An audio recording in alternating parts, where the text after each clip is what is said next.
Some of this is going to be shocking. Most of it is going to make you really angry. Here's what really happened in Berkeley, California. So it started out very peaceful.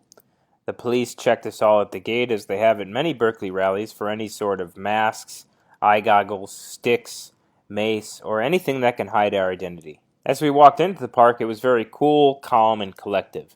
There was many normal liberals, normal run-of-the-mill Trump supporters, having open dialogue and discussion for a very long amount of time. Both sides even had time to come together for a photo op. Now, as always, even your run-of-the-mill liberal who are indoctrinated by Marxism at their schools like Berkeley always end up having some type of violence at some of these things. As was the case here when our reporter was recording and this man came up to him and slapped the phone out of his hand and then ran away. The event was so peaceful because Antifa wasn't there that I even had a chance to have some great dialogue with some Berkeley students and even a Bernie Sanders supporter who agreed with me on most of the economic and trade policies. Then things kicked up a notch, unfortunately, when BAM arrived, by any means necessary.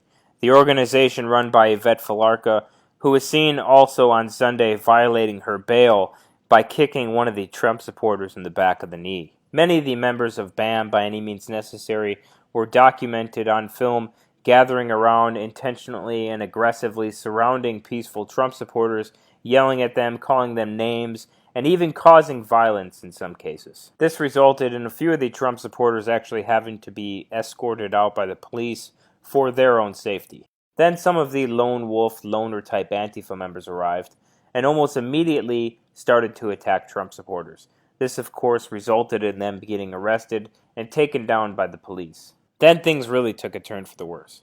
Thousands of marchers showed up to Civic Center Park, with Antifa not far behind them.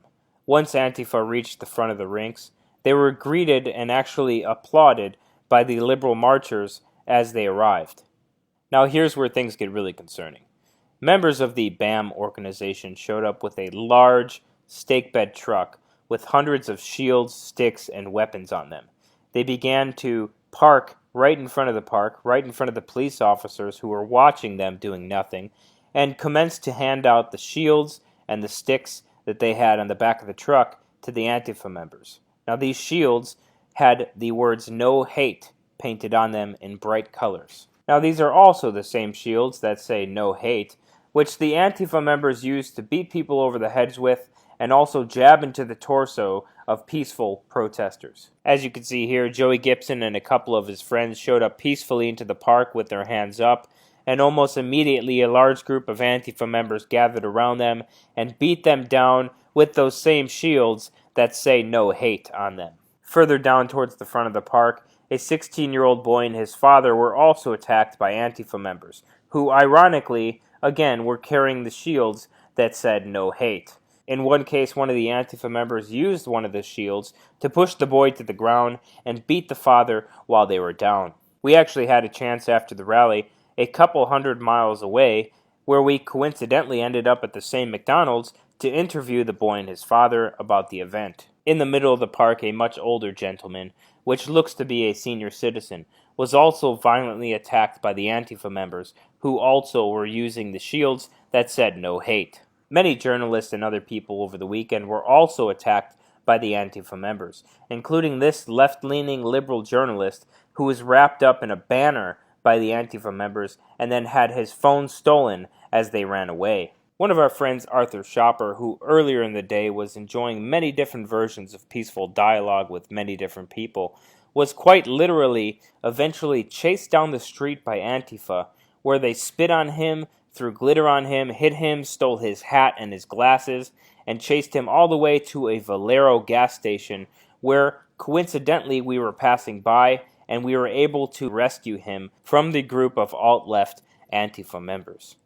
Luckily, and I mean very luckily, by some different intel we received from various sources, we were actually able to leave the park before the majority of the Antifa members arrived.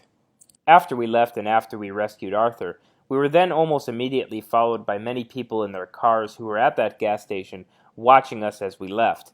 I had to very dangerously make a few wild turns and eventually end the live stream for our own safety. Now at this point back at the park, after the Antifa had showed up in massive numbers, with a stake bed truck passing out all sorts of weapons and shields. The police turned away and left the park, leaving the park completely unpoliced and in the hands of the Antifa members, who then started turning over different barriers, emptying out water, and beating people in the streets at their will. Once again, in Berkeley, the police stood down at the direction of the mayor. After driving around trying to lose people that were following us with Arthur in our car, we eventually came to a dead-end street with a large parking lot that showed many of the BPD, Berkeley Police, Alameda County Sheriffs, and CHP parked in a parking lot. Inside the building, through the window, we could see many of the police officers, which was also a mixture of Berkeley PD, Alameda County Sheriffs, and CHP, gathered inside of a building, standing around as people got beat down in the streets half to death. Our reporter, David Feiner, got out of the car and started to document this. He started with the squad cars and then immediately approached the front entrance of the building. Now, as he was approaching the front entrance of the building to go and confront the officers to ask them what they were doing just standing around, a police officer immediately directed him to leave the property or else he would be arrested. Out. So it looks like, yeah. Off the property now. Get yourself in trouble. I can't. Now. All right, cop is threatening me right now. I don't know what I'm doing.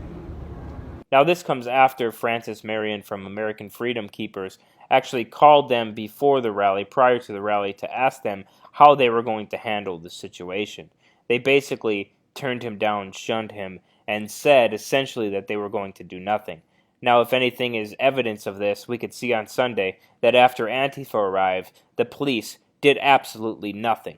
Getting there is going to be really difficult for you because there's a lot of people everywhere.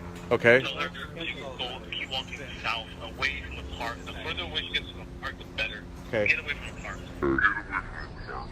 Did you hear that? I suspect that the recent statements by the Berkeley mayor about labeling Antifa a gang come only in self-defense to protect him against anyone who wants to sue or file a class action lawsuit against the Berkeley Police Department, the Sheriff's Department, or the city as a whole for their crimes against the American people.